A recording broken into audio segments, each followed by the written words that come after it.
All-star closer Kenley Jansen, we have a question. What's the best podcast of all time?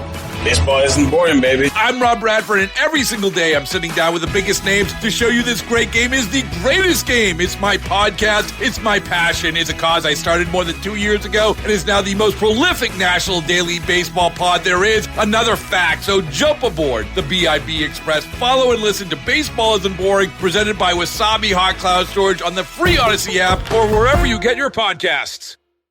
It's time. Time to get in the zone. Time to get in the zone with the 49ers Web Zone. This is the No Huddle Podcast with Al and Brian.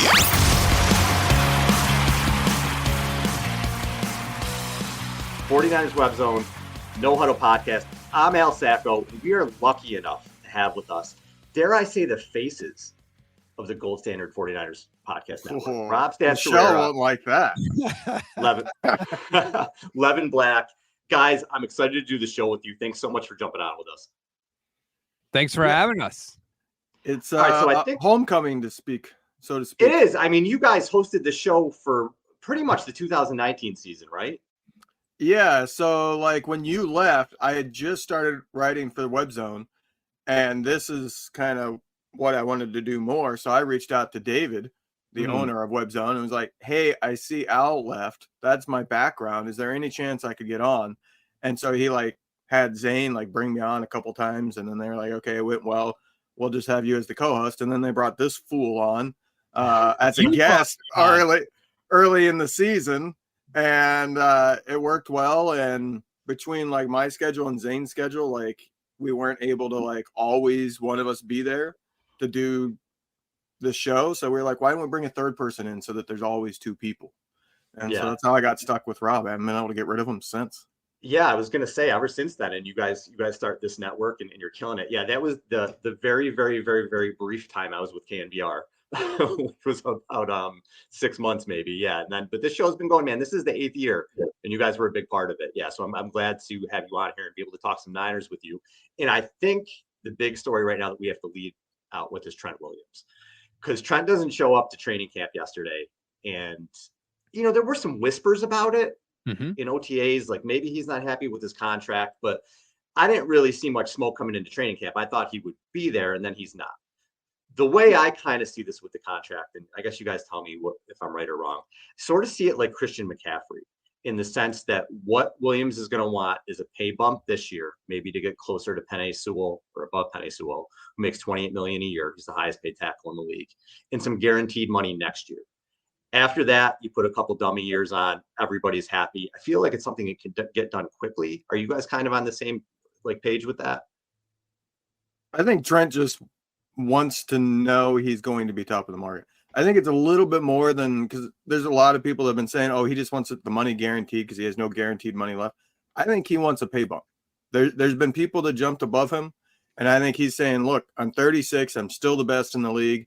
I want my fair market value. And isn't that a novel concept? There's somebody else out there saying they just want fair market value. I completely agree. Like, Trent's really good. He knows he's really good. More importantly, he knows the 49ers offensive line would be a tire fire without him. Yeah. So he's using the tools in the toolbox, and this is one of them. Like I said with Brandon Aiyuk, nobody's doing anything wrong here. It's totally cool if Trent Williams wants to use every tool at his disposal to get paid, and it's totally cool if the 49ers want to use every tool at their disposal to pay him as little as possible. That's sort of how business gets done. Yeah, and I mean, honestly, it's also just looking at Christian McCaffrey and going, look, Christian didn't have any guaranteed money left on his deal before this offseason, and you guys broke him off.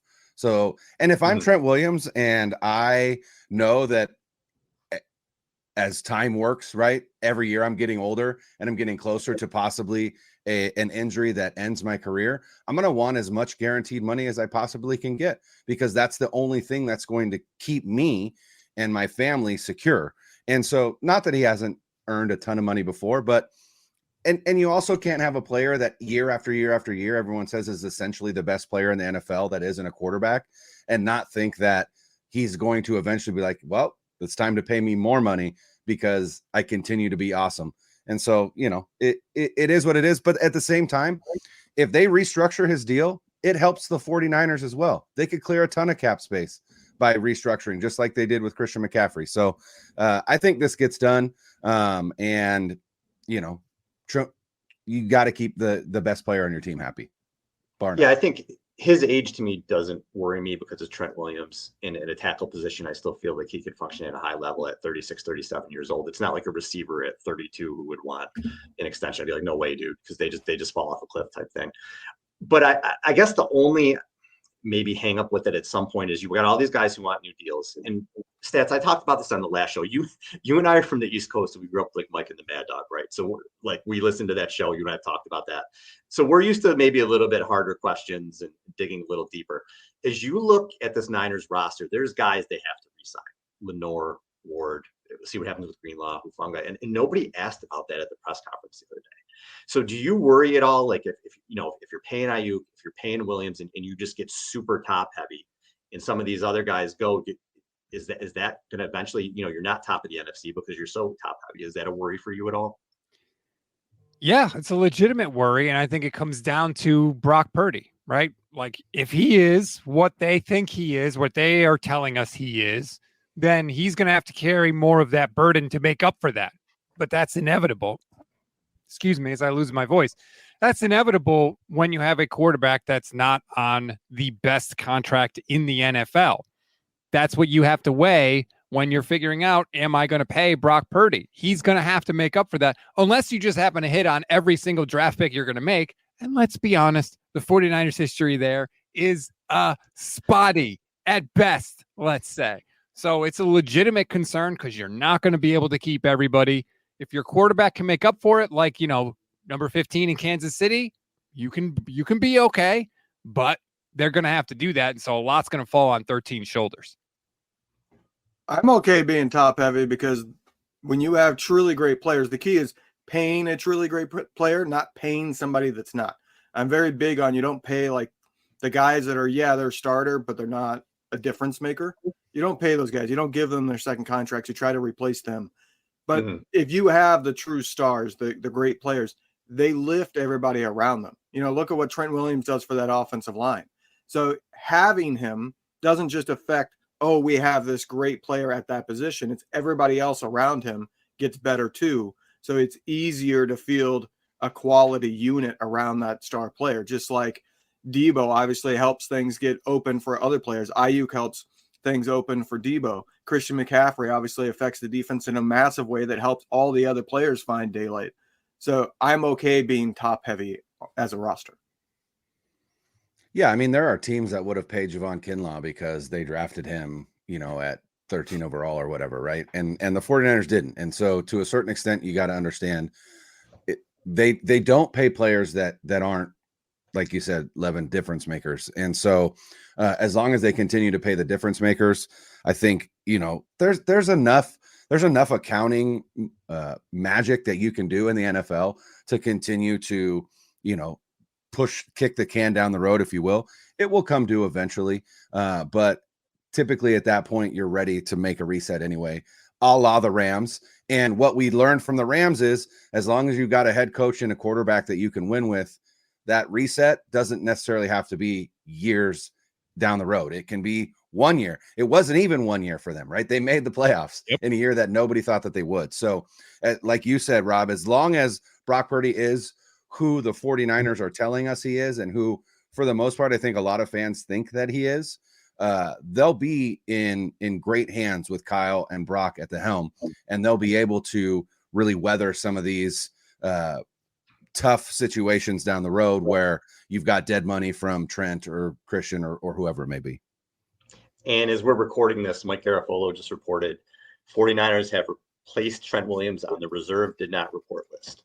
So shit. That's all I got right now. Well, I thought it was interesting too that Kyle was like, well, we've been working on this for a while. Well, all right. Really? And why did we get to this? Why are we at this point? How are we here? How did Christian McCaffrey's deal take place lightning fast? Yet Brandon Aiyuk, they said they've been working on for a while. Trent Williams, they said they've been working on for a while. Like, at some point, just get your stuff done. We're what would we be talking about right now if we didn't have these contract situations, right? It'd be like nothing because everything else with the roster is good. That's what, like, Al, you talked about how, like, we're used to more of like the East Coast media where they're a little tougher. Yeah. Where is the question that says 2 years ago you had Debo, last year you had Bosa, and Bosa admitted that it affected him by missing all of training camp. This year you got Trent Williams and Brandon Aiyuk. What is it about your negotiation tactics do you need to change to get players to report on time to get their deals done?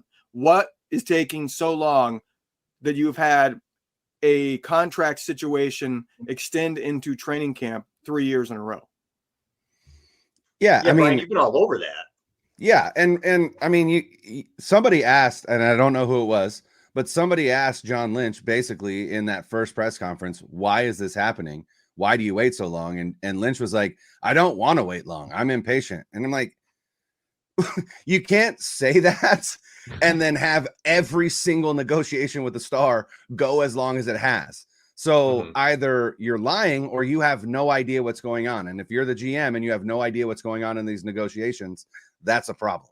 And they lose the negotiations. They still end up paying. They lost to Bosa. He got the most money of any non-quarterback ever. They lost to Kittle. They lost to Debo. They lost to Warner. Like, so you're waiting. You're jeopardizing that player's performance who you're now investing much more resources and money into. And you don't even save on the back end. So none of it makes any sense. And like, how many times do they need to get burned by this in order to see it?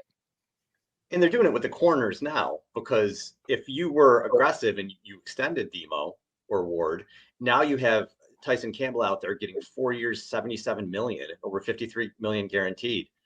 Lenore and Ward's, their prices just skyrocketed to me because again, you're waiting and you're waiting and you just keep putting yourself in this situation. And I was reading an article, Bill Barnwell put out a great article today about, he called it the Apocalypse. I can't talk. But basically what's going to happen when they have to re-sign Purdy and how it's going to work. And it's a terrific and really rational article. But he talks about, you know, kind of the Niners moving forward. Like when this happens, you have all these big deals. You're going to have to make sacrifices in certain places. And the longer they wait and the more these contracts get driven up, they put themselves in a really rough position. And look at what the Colts did with Michael Pittman. He's a bargain right now because they got it done. He's making like $23 million a year, which is a huge bargain considering these receivers are getting. So yeah, they're doing it to themselves and they're putting themselves in a bad position because these guys are starting slow and you're trying to win a Super Bowl now. This window is closing. So, you know, the more you play with fire, eventually you're kind of going to get burned with some of this. So I don't know. We'll see what happens with this Williams thing, man. Well, and the reporting said that they were caught off guard by the fact that the receiver market exploded the way that it did. And again, to me, I'm like, how are you getting caught off guard by something that literally everybody else could have seen? And so again, you know, like you said, Al, Michael Pittman, right? If they came to Aiyuk in April and put a $27 million a year contract on the table or a $28 million a year contract on the table, I'm hard pressed to think that he would have said no to that. Right. But they came with an offer that was fairly high at 26. Right. And then his team goes, well, let's just wait then, because it's not this. There's no way this is their best and final. And so that's the thing is, sometimes just if you think this player is a star, come with your best and final. Like stop screwing around and just do what you need to do to get it done.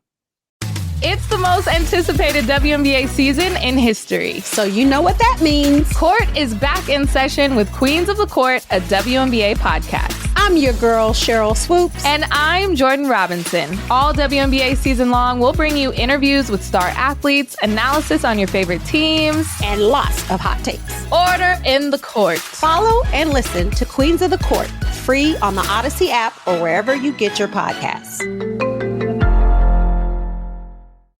Yeah, and I think, you know, with the offensive line too, Williams is so important to that unit because they haven't invested a lot of resources there.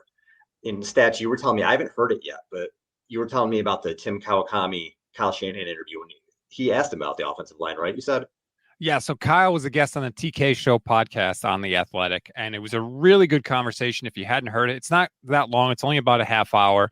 And Tim, I thought, asked some really good, blunt questions. And one of the questions he asked him is, why don't you take offensive linemen in the draft? And here's what Kyle said. I've heard the narrative that, that we're ignoring the O-line and stuff and everything. And if we felt the O-lineman was the best pick there's no doubt that's who we'd take. But there's some O-linemen there at the end of the first round that you feel they have just as good of a chance as the guy at the end of the second round. One's a higher prospect and might have a higher ceiling, but not too concerned about the ceiling. I want to know if he's going to be a starting left tackle, a starting left guard, whatever, a starting NFL player. And if you are a starting NFL lineman, I think we can have a good team with you. Now, if we have a bunch of starting NFL linemen, there's no one who can score points. We're not going to have that good of an offense. Yeah, Kyle, you already got the rest of the team, though. That's the difference. Like, that's the part that annoyed me, is no one's saying take an offensive lineman with every pick, but you have Debo and McCaffrey and Kittle and Juwan and all these guys. Is another wide receiver and Ricky Pearsall going to help more than an offensive lineman? No. And so that's what people were saying. So that answer did frustrate me a little bit. Yeah, so there's a different part to that answer that frustrated me the most. And it's him saying, well, if we know this guy's going to be a starter, then we'll take him. Like, that's the wrong mindset to enter the draft in. You don't enter the draft unless you're in like the top 15 saying, we're getting a day one starter. You don't know. And you can just look at their history to know that's a flat out lie. That's not your philosophy. Because what did you do with Aaron Banks, the highest offensive lineman you drafted other than McGlinchey? You drafted him knowing you were going to sit him for an entire year. So you didn't draft somebody with that mindset. You're lying straight to the media's face and the fans' face with that answer. That's what annoyed me. It's like you can just look at their history and know that's a bold-faced lie. Kyle doesn't start rookies, so you're not looking for a starter. You don't start rookies anyway. Right. The whole thing I thought was really, really weird. There's a second part of the answer too. Listen to the second part of this answer. I've never been on a team that was favored to win every game the whole year before the season started. And we've been that 2 years in a row. So what that tells me is people think we got a really good roster. Well, if we were drafting only O-linemen, we wouldn't have as good of a roster.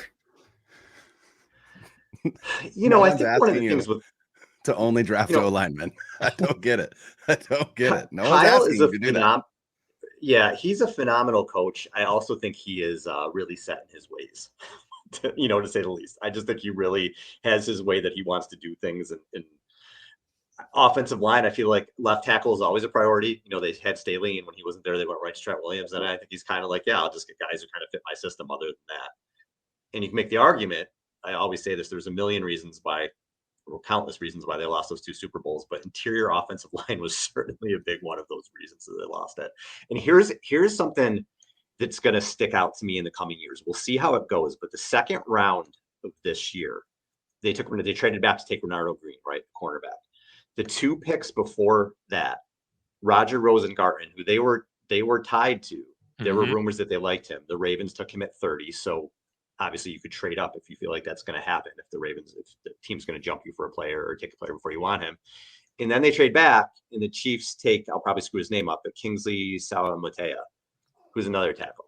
So you have 2 guys there who knows, again, the draft is a crapshoot, but if those guys have 10-year careers in the NFL, even if it's at right tackle or whatever, and Renardo Green is just a dude, that round to me is going to stick out like crazy. I love the Pooney pick next. It wouldn't be my favorite pick in the draft, but you had those 2 tackles there. Obviously the Niners didn't feel they were worth, going up for, staying there to get them. But I'm going to have that circled for a couple of years, and I'm going to have my eyes on those guys, especially as we see how the Niners offensive line moves forward in this next window.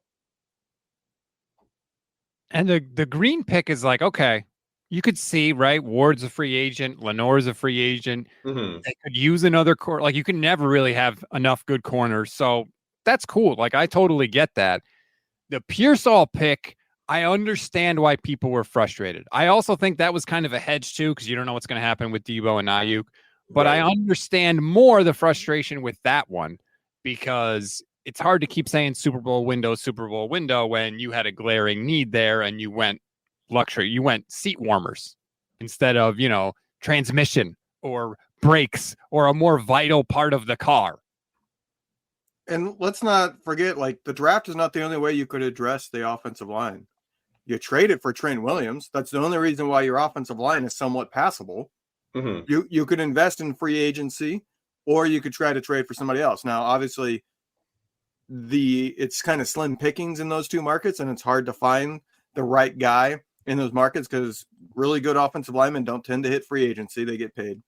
And if they're on the trade market, it's huge draft compensation followed by a huge contract if you're wanting to trade for them. So it's hard to do. But if you're saying you don't want to invest in the offensive line unless you know you have a starter, the trade and free agencies where you can know you have a starter. Yeah, and I mean, you look at some of the sliding doors in previous drafts. Creed Humphrey, right? Creed Humphrey is a perfect example for me. Just absolutely dominating on the Chiefs' offensive line, and was there for the 49ers taking, and they passed. And you know, I know that they have a bit of a different, I guess, scouting eye when it comes to the center position. And honestly, like the fact that, again, they think Jake Brendel is a better option than Creed Humphrey. I feel like that doesn't make sense to me, but you know, it is what it is. But yeah. And Rob, I understand thinking that Pearsall is a luxury pick, but I feel like the pattern that they've had in the draft really over the past 3 years is we're drafting this year for the following year and the year after. And to me, that Pearsall pick was always we're going to sign Aiyuk and then we're going to part ways with Debo after this season. But I also think that it is a bit of a reaction from Kyle to what happened in the Super Bowl. When it came to once Spagnuolo went to a press man dominant defensive scheme in the second half, he absolutely shut the 49ers down because Debo couldn't get open. Aiyuk was getting open, but not as often. He was more successful than Debo, but I still feel like that game plan was Debo heavy. And so again, Debo was oftentimes the first read or the read that the play was supposed to go to, and they just weren't successful. And I think in Kyle's mind, he's like, look, if we can get Pearsall in, he's a route technician like Aiyuk is. That is what we need with Brock Purdy, right? It's all about timing. It's about Purdy trusting that player is going to be where he needs to be. That's not Debo's game. Debo's an incredible football player. I love Debo to death. I love watching him play. I love seeing him with the ball in his hand. That's not his game. So if Pearsall can come along, maybe in the second half of the season going into the playoffs, now we've got guys that we can get open if we're facing some of that press man coverage as well. And so I think it was both. I think it was a both and, right? It was like, this is for the future, but hopefully it's also for this season. But again, was receiver the biggest issue? I mean, you could point to one play that theoretically really torpedoed their chances in that Super Bowl, and that was the Spencer Burford play. And so again, everybody, content creators, fans screamed offensive line, and they said, no, we're good. And yeah, I mean, it is what it is. Did you see Brock said the two plays that haunt him in the Super Bowl are the plays where he should have gone to Aiyuk? It's like, we're all sitting there like, yep. Yeah. Haunt me too. Yeah. Me too. He specifically mentioned that 3rd and 5 right at the end of the fourth quarter where it was tipped, where he didn't see the hot read quick enough. And he was like, I shouldn't have gone outside to Jennings. I should have gone to Aiyuk. It was like, yeah, dude. Yep. That 11. He was the look there. Yeah. Yep. Yeah. And as they move forward with this next window, they drafted a lot of blue chip dudes who are getting older right now, and they haven't done that so much in the last few years. Now, part of that is they haven't had first round picks, and they haven't hit on those, which is really, you don't get blue chippers in the 5th round. The Niners have done it. It's incredible what they've done. But other than Purdy, a lot of guys that, it was 2020 and earlier, really, when they drafted a lot of these blue chip guys. So who's in the next window? Because again, what I worry about with this team is at some point you get old. You just do. At some point, when you play 60 games in 3 straight seasons, guys get hurt. They just do. At some point, the ball bounces the wrong way because it's impossible to keep getting these breaks and keep making NFC Championship games. So, it's kind of like I know they're going to be good again this year, but there's a voice inside my head that just keeps saying to me, last year was the year. Last year was the year. And now you're starting to see some things kind of, okay, the contract situations. And again, guys are just getting older. I was watching the receiver thing. And again, this is just me worrying all the time because it's how I am. But Debo's hurt. And then Kittle in the Super Bowl gets hurt. And if you don't have Aiyuk, those guys are studs, right? In the game they didn't have Aiyuk last year, they both went over 100 yards. But they get hurt. And they've been playing a lot of games and they're getting older. And it's like they need to find that next generation. They need Purcell to hit. They need maybe a Jacob Cowing to hit. They need some more of these guys to come in. There's no other tight end here really that you feel good about. So they got to start bringing some of these other dudes in. You don't feel good about Cam Latu, Al? If Kyle might hit him with his car at this point, like I'm not even convinced he's going to get out of training camp alive the way Kyle feels about him. Like seriously. So I was going to ask you guys too. Ayuk's not there. Pearsall we'll see when he's back. Hammy's, I hope he's back Monday, but Hammy's tend to linger. But the positive part of this is it gives opportunities for other dudes to step up. In receiver, I thought was the top 4 are locked in. Obviously, Aiyuk, Debo, Juwan Jennings, and Pearsall. I thought Jacob Cowing was also a lock, but now he has an opportunity, I think, to not only lock himself into the roster, but maybe get himself on the field a little bit more, showing what he could do downfield and get a rapport with Purdy. So I think it's going to benefit him, but then that 6th wide receiver is wide open. Is there anybody that you guys have your eyes on that you think can take advantage of this opportunity and maybe lock down that 6th spot? Danny Gray. Danny Gray. Come back in the grave. I'm just kidding. Honestly, it's an interesting point because they don't have pads on until next week. So Cowing does have an opportunity, but it's not as big of an opportunity as it would have been if it's like the 2nd week of training camp. So I'll be curious to see because we might get a ton of reports. Cowing might become like the training camp darling this season because he's got the speed, and speed is even easier to show up when you don't have the pads on. So he might have a really good week and everybody's talking about him and then just kind of tail off and disappear. The 6th wide receiver, it really depends on how they want to go. Do they want to, because it's the 6th spot, keep a guy that's young that you don't think you can sneak onto the practice squad and let him develop? Or do you keep somebody like Chris Conley who showed up in the playoffs last year, but is a veteran and the upside isn't there? Tariq Owens for life. Yes, Tariq Owens. No, well, and here's the other thing. They've already shown that Conley can get through waivers and can be placed on the practice squad. And so, I do think when you look at a situation like that, really what it is who is showing up and showing out on special teams, and who are we afraid that if we don't put them on the roster, we're going to lose them. I think that is who it's going to be. And whether that is, there aren't a lot of young guys outside of Cowing and Pearsall that you would look at and be like, they might get snatched up, right? There's, as Rob said, Tariq Owens.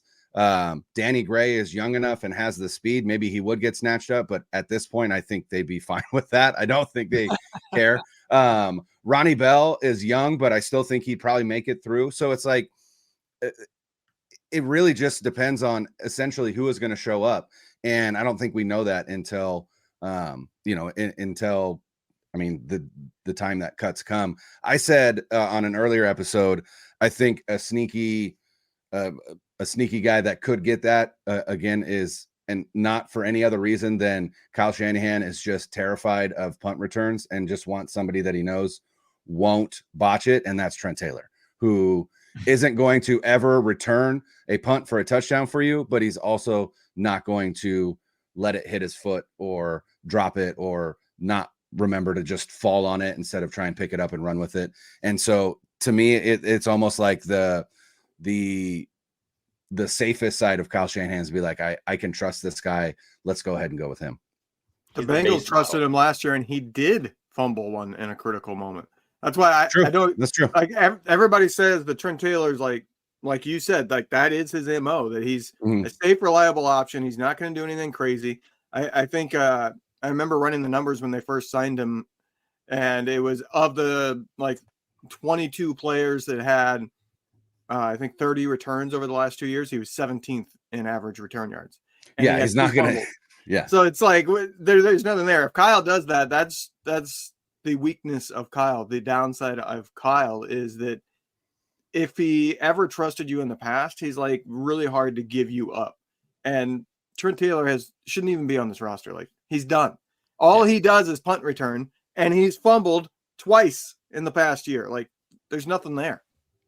I don't get it either. Like, and hopefully he could just be a training camp body. Like, training. I actually call the guy that gets pumped up every year in training camp. I literally call the Trent Taylor Memorial. How many years did we hear about his report? Jimmy Garoppolo. Oh man, look it's gonna be Wes Welker. Yeah, right. No, man, no. So if Kyle is so terrified of punt returns, and I agree that he is, and after this year's Super Bowl, I don't think that's going away. Just don't put anybody back there. You can't fumble it if you don't put anybody back there. Just go for the blocks every time. Don't put anybody back there, and we'll start where we start. I don't think Kyle's worried about the offense gaining yards. True. Very true. All right, you guys. So I got an email. I ignore a lot of these emails that I get or whatever, but I got one that was actually pretty interesting to me. And it was from casino.org, where they did, they got some data where they pulled thousands of NFL fans to see the most and the least miserable fan bases. Now, I was a little surprised, and I wanted to ask you guys some of these questions. I thought it would be a little bit fun. So essentially, the most points means you're the most miserable, and the least means you're the least miserable. The least miserable fan base in the NFL is the Chiefs at 13.24.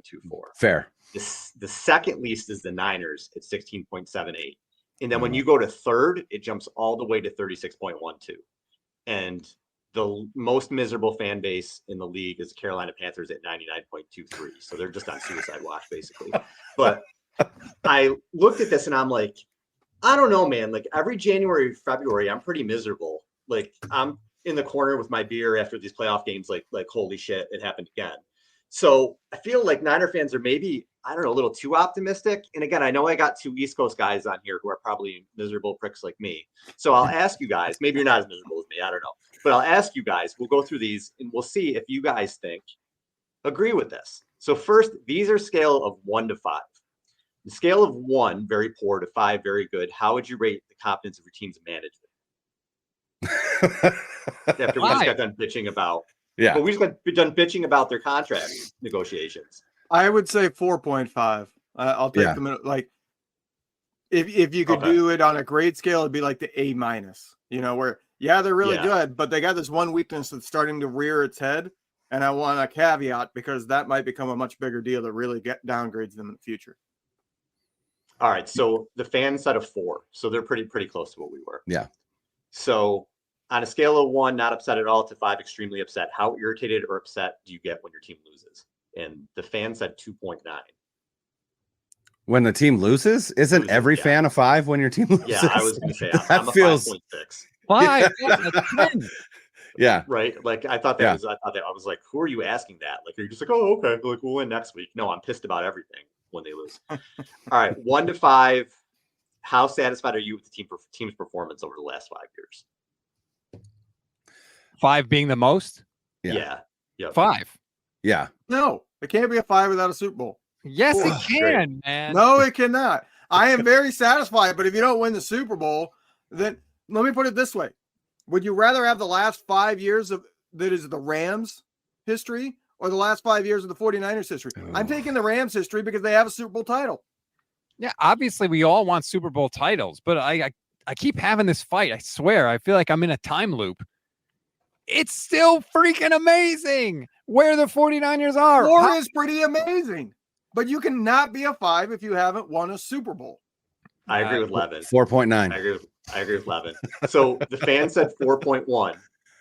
And then the last question is on a scale of 1 to 5, 1 being never, 5 being always. How often do you feel let down by your team? And this, to me, these two things go together. So the fan said 2.5. But when I look at it during the regular season, I feel great. I'm not let down. But the kicks in the balls, like if you've seen Montana and you were there for the 90s, you can kind of deal with what you've seen the last however many years. But if you're like a Niner fan who's 30 or younger, all you know is pain. So like, yeah, they've had some really good seasons, but the end of it has been, dude, we're like in Buffalo Bills territory. We really are.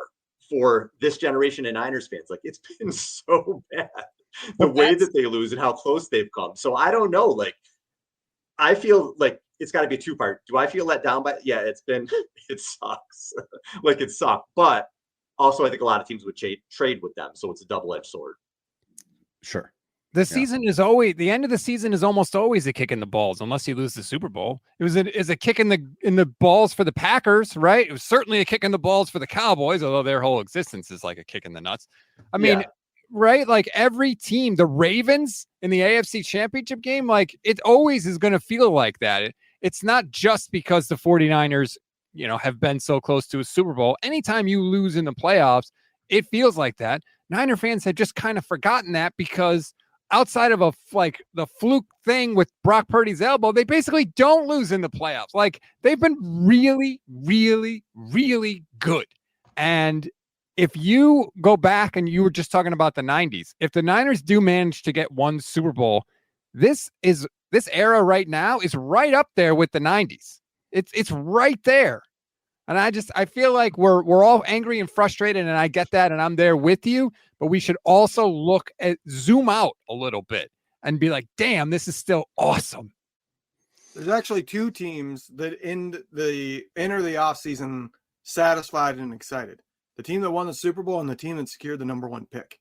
Because as soon as the season ends, they probably accepted going into the season, we're not winning anything this year. So the moment they secure that number one, like in the offseason hits, they go, all right, who are we getting? So they're excited going in the offseason. But how much I feel let down, I feel like it's almost like a heartbeat graph. Because if you go to like the beginning of the season, the first 5 weeks, they don't let me down at all. And then that week, like 6, 7, 8, 9, most seasons, they've let me down completely. And it goes flatlining. Because they seem to go through this stretch the last 2 years where they win 5 games and then they decide we're taking a month off from football. Right. But then like end of season comes and I'm super satisfied again until you hit February. And then February, March, and until the draft in April, I'm super dissatisfied. And then from there, it slowly ticks up until you get to the regular season again. Yeah, I don't know what it is, but they are allergic to winning football in October. It's weird. It's like I don't know. And then November hits and they're like, "Oh yeah, this is kind of the second half of the season. Let's turn it on again." Because they have always been a second half team, both in games and in seasons. Obviously, except for 2019 and 2023 when they started 5-0. But and here's the thing: only one team is ever going to win the Super Bowl, and I'm going to always think it's going to be the team with the best quarterback on the planet, and that's Patrick Mahomes, until somebody proves otherwise, right? And so I'm going into this season thinking the 49ers have a shot, but Patrick Mahomes still exists. And so are they going to win the Super Bowl? I damn sure hope so, but I don't think it's as likely as it would be if Patrick Mahomes didn't exist. But it's still an enjoyable ride, right? Like just think about what it was to be a fan in the Mike Singletary era, in the Mike Nolan era, in and I'm using era loosely, the Chip Kelly era, right? Like that was miserable. It was miserable. And so the fact that I can go into every season knowing since really 2020, really, my team has a shot to win the Super Bowl. That's really all I can ask for. And then if they win it, I'm ecstatic. If they lose, I'm devastated. But at the very least, I got to watch my team play winning football for an entire season and enjoy the ride. And so to me, that's where it's like, is it heartbreaking to not get a Super Bowl? 100%. Do I consider the season a failure if they don't win the Super Bowl? I mean, that in and of itself is a failure, losing the Super Bowl, but the season as a whole, absolutely not. It was a hell of a ride, and I enjoyed every second of it.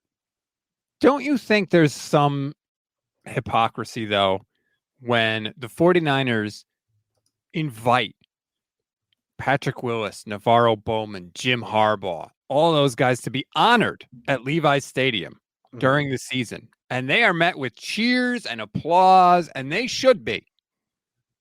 They didn't win a Super Bowl either. And I feel like if you tried to do that with Kyle Shanahan, people would be spitting on him, booing him, all that. Give it a decade. A decade after he leaves, if he came back, people would cheer him. But They also, should cheer him now. no one expected that out of those guys. Like when Harbaugh came in, nobody expected that. So I always felt that team was an underdog, had an underdog feel to it. I do want to say, but you're right, Stats. Like people should appreciate a little bit more. I just want to say two things. The Packers sort of were playing with house money in the playoffs. Nobody expected them to be there. They're ascending. If you're a Packers fan, it's like, you know what? We won a game. We gave the Niners all they could handle. We're going to be there this year. I think here's what I worry about with Niners fans. Not so much us who've seen the Super Bowls. Like we got that. We saw a Super Bowl. We're okay. But these younger fans, okay, my wife is a Bills fan. She grew up in Buffalo. Anytime the Bills are like ahead in the playoffs or things are looking good, her face just glazes over. She knows it's coming. She doesn't know how it's going to happen, whether it's a missed kick or whether it's, McDermott screwing up and Leslie Frazier screwing up the end of the game. She doesn't know how it's going to happen, but she knows it's going to happen. And I worry about that for us, for this fan base, that at some point, those who haven't seen a Super Bowl, we're going to be up by 10 with 2 minutes left in the fourth quarter, and everybody's face is just going to glaze over. I'm there. I was there in the Super Bowl when they were up. I was like, it's coming. They're going to have to keep scoring. The defense is not going to stop Mahomes.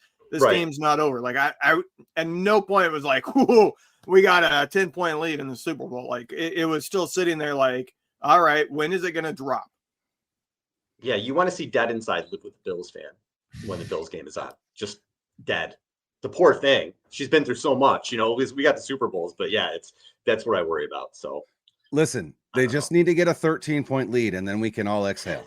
Once they get a 13-point lead, then we know this time it's different. It's 13 points, not 10. Or they just need to not play Patrick Mahomes in the Super Bowl. Like, man, like think about 94, right? When the Niners won that Super Bowl, they smashed the Chargers. We haven't seen Super Bowls like that. There are no blowout Super Bowls anymore. They're always tight, it feels like. And I feel like that it's allowed. You're allowed to do that.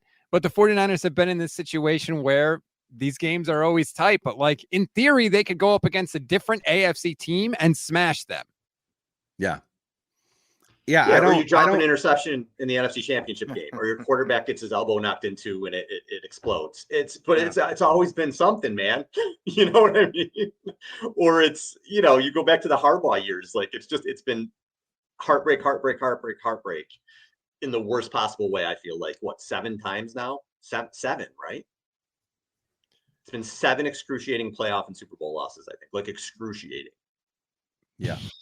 I mean, some of them, just the bizarre playoff history, good and bad for the 49ers. They went into Lambeau Field against Aaron Rodgers, didn't score an offensive touchdown, and won the game, right? You had the crazy game in 2011 against the Saints where there was like 8 lead changes in the last 2 minutes of the game. Mm-hmm. They almost pulled off at the time the biggest comeback in Super Bowl history in the Ravens when the friggin' lights go out in the middle of the biggest game of the planet. Like, they have had some bizarre and memorable Super Bowl moments. The 2 biggest comebacks in the history of the NFC Championship game are 49ers comebacks, one against Atlanta and one obviously this year against the Lions. Like the playoff moments from this team in the last 20 years have been unbelievable. Makes me feel like somebody made a deal with somebody that has some kind of sway over time and space for that 94 team. They're like, look, we're going to give you Dion. You're going to smash the league. You're going to smash the Super Bowl. But listen, we got to get it back in some way. And we've gotten it back tenfold now. It's been, well, let's be honest. That would have been Dion. And then he made the same deal going to the Cowboys the next year. And both franchises have been nothing since. That's a great point. Maybe it is Dion. That's a great point. But you guys have brought up Mahomes multiple times and how hard it is to beat him. And I got a theory on why the Niners struggle. And Rob, I think you have the audio because it has to do with the audio that Kyle was talking about being able to change things at the line of scrimmage with Purdy. Do you have that audio? Yeah. Okay. Here is, can Brock Purdy change the protections at the line of scrimmage? He has the same responsibility every quarterback I've ever coached has. It's like Matt Ryan changed protections his whole career. And then he got with me and he's like, I can change that. I'm like, go ahead. If you see it, change it, pick it up. Much rather throw deeper. But we have an offense that's built to where you don't have to. You're hot. You can't just throw it to Julio for a 5-yard gain, and they are bailing at that time. And I bet you Julio turns it into a 13-yard gain. And if you do that the whole game and you just trust that we have an answer, now your mind's a lot more clear and you can play at a higher level. But go ahead. If you see something, dude, you always have freedom to make something better. But usually the more they get confidence in your offense and the more they see it, they're like, man, why would I waste my mind trying to fix this play? I'm just going to give it to that outlet there and let him perform. And to me, that's what takes pressure off a quarterback. He doesn't have to run the whole thing, not because he's not capable. You want him to play at the highest level. That's my rub there, right at the end. Why would I fix that play? I'm just going to get it to my outlet. That's predictable. If that's what you do all the time, you become predictable. What did we see in the Super Bowl? The Chiefs said, well, we're taking away Debo because that's where they're going to go. And we'll disguise everything else so that the other players, it takes Purdy a little bit longer, an extra tick to find it. That's the problem. That's the rub I have. Like, he says they have the freedom, but then he also says, but, and he gives a whole bunch of reasons why not to. So it's kind of one of those things where he's like, yeah, you can do it, but there's no reason to because you have this easy outlet. My thing is look at all the quarterbacks that dominate the league. Once a decade, you get a quarterback that's not like a true field journal. But Brady, Peyton, Breeze, Rodgers, Mahomes, they all change things at the line of scrimmage. That's the difference between them and everybody else. Can Purdy do that? I don't know. A lot of quarterbacks can't. But if you're not striving for that, you're just taking the easy way out. And that's my problem is they're taking the easy way out that works 95% of the time. The problem is that 5% of the time rears its head at critical moments against the best teams who know how predictable you are. And that's my problem with it is you're saying take the easy way out because it'll work a vast majority of the time. And I think that right there is the critical problem with Kyle is he takes the easy way out because 95% of the time it works. The thing is sometimes you have to go off the script to be able to beat a defense that knows what you're wanting to do. And Spags knows what he wants to do. And Spags knows how to defend Kyle. And that's, I mean, honestly, he's the guy that you have to figure out, how can I beat this guy? And I just hope that, I mean, I've seen some things that I feel like Kyle watched the Super Bowl and was like, all right, we've got to change some things up. The Pearsall pick being one, right? Like, I hope that that's the case, but obviously we won't know. I mean, maybe we'll know. They play the Chiefs this season in the regular season. We'll see how that game goes. But and just the fact that, you know, he tried to hire Spags, right? He's like, listen, if I can't beat him, I'm going to try and get him to join me. You know, even interviewed one of his lieutenants for the open spot. I don't know that he ever thought that he would hire that guy. I think that was just a fact-finding mission. But I think Kyle understands, like, all right, Spagnuolo knows how to defend me. I've got to figure out how to change some things up to at least surprise him a little bit. And so hopefully that is the case if they make it to the Super Bowl and have to face that damn Chiefs team again. Look at Kyle's choices for defensive coordinator this offseason. Spagnuolo 1, Bill Belichick 2. Like he said in the interview, I approached Bill Belichick. I said, you could do any job on the staff that you want. Think about that for a minute. And I talked about this on our channel, and I have blasted Kyle in the past for being arrogant because I think at times he is. I think that shows a ton of humility by Kyle Shanahan to say to Bill Belichick, a guy that is way more accomplished than he is, the greatest coach of all time with a fistful of championship rings, and he was going to hire him. Think about that dynamic, what it would have been like when they walk in the room and you've got Kyle here, the head coach, and this other coach on the staff who's way more accomplished with all these Super Bowl rings coming in.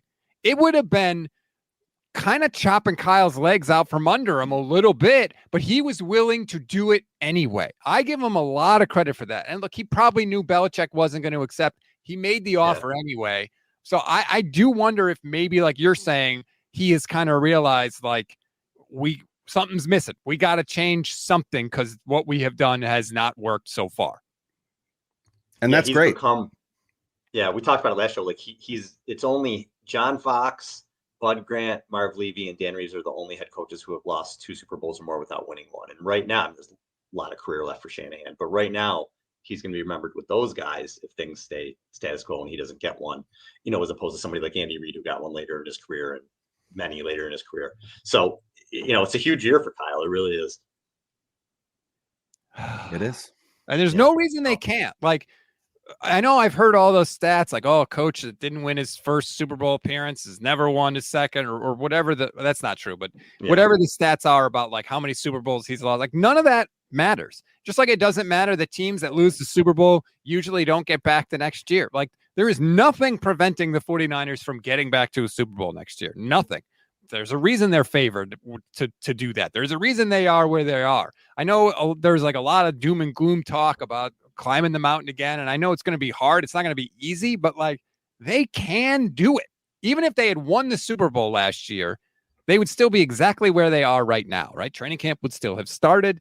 It would still be exactly the same. They'd still have to climb the mountain. You just have to go one step higher. Can we all just like imagine next offseason, what are we going to do if they did win the Super Bowl? Because like, yeah, the big talking points you're going to have next offseason is going to be, what do you pay Purdy? Well, if we just won the Super Bowl, I'm going to say pay him whatever the heck he wants. Blank check. Right. Yeah. I'll find something to complain about. Don't worry about it. I'll figure something out. And I'm glad I could cheer everybody up at the end. I'm available for birthday parties if people want me to come and just make everybody miserable. I could do that too. So, all right, Levin and Stats. This was awesome, guys. I'm glad we got a chance to be able to do this. Everybody subscribe to No Huddle, wherever you get your podcasts on YouTube. Same with the Gold Standard 49ers Podcast Network. They're killing it over there. Guys, thanks so much for the time today. Anytime. Thanks, gentlemen. Nice. Thanks, everybody. Later. 1, 2, 3.